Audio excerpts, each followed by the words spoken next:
নমস্কার বন্ধুগণ, আজকে আমরা আবার চলে এসেছি একটা নতুন রেসিপি নিয়ে। আজকের রেসিপি খুবই টেস্টি, খুবই রিচ অ্যান্ড ফ্লেভারফুল।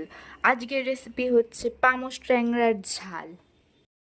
আজকের এই টেস্টি আর হেলদি পামোশ ট্যাংরার ঝাল বানানোর জন্য আমরা সবার আগে মাছটাকে এরকমভাবে পিস পিস করে কাটিয়ে আনবো বাজার থেকে। তারপরে আমরা মাছগুলোকে নুন আর হলুদ দিয়ে ভালোভাবে ম্যারিনেট করে নিয়ে সেটাকে কড়ায় ভেজে নেব তেলে। একটা একটা করে মাছ ছেড়ে দেবো আমরা কড়াই। এবার দেখুন বন্ধুগণ, এদিকে মাছগুলো ভালো করে গোল্ডেনভাবে ফ্রাই করা হচ্ছে, আর ততক্ষণে আমরা এদিকে পেঁয়াজ কুচি করে নেব। পেঁয়াজগুলোকে ভালো করে এরম লম্বা লম্বা করে কুচি করে নেবেন। দেখুন বন্ধুরা, মাছ কিন্তু আমাদের একদম গোল্ডেন ফ্রাই হয়ে গেছে। এবার মাছগুলোকে আমরা তুলে নেব। এবার ওই মাছ ভাজার তেলেই আমরা দিয়ে দেবো গরম মশলা, গোটা গরম মশলা অবশ্যই, এবং তারপরে আমরা পেঁয়াজটাকে হালকা লাল করে ভেজে নেব। এবার আমরা এই ভাজা পেঁয়াজের মধ্যে কি দিয়ে দেবো বলুন তো দেখি? 1 চামচ আদা বাটা আর 1 চামচ রসুন বাটা।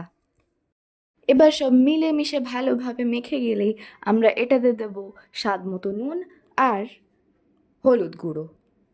এরপরে আমরা রান্নাতে দিয়ে নেব একটু জিরে গুঁড়ো আর ধনে গুঁড়ো। আমরা দুটো গুঁড়োকে একসাথে মিক্স করে দিয়েছি, আপনারা আলাদা আলাদাও দিতে পারেন।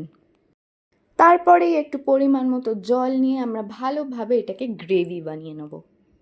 এখানে আমরা কয়েকটা চেরা কাঁচা লঙ্কা দিয়ে নিয়ে জিনিসটাকে ঢাকা দিয়ে রেখেছি। তারপরে ঢাকা খুলে নেব কিছুক্ষণ পরে। তারপরে আমরা এখানে দিয়ে নেব আমাদের আগে থেকে কেটে ভেজে রাখা আলু। আর একটু নেড়ে চেড়ে আমরা আলুর সাথে মশলাটাকে ভালো করে মাখিয়ে নেব। এরপর আবার পরিমাণ মতো আমরা জল দিয়ে নেব এবং রান্নাটাকে ঢাকা দিয়ে রাখব।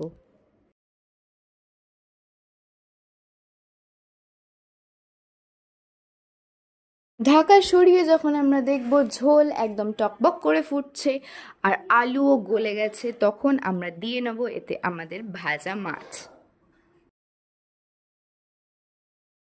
মাছ ঝোলে দিয়ে কিছুক্ষণ আমরা স্ট্যান্ডিং টাইমের জন্য গ্যাস অফ করে আর একবার আমরা রান্নাটাকে ঢাকা দিয়ে নেব। ঢাকা সরিয়ে কিছুক্ষণ পরে একটু গরম মশলা আর ঘি ছড়িয়ে নিলেই রান্না আমাদের রেডি।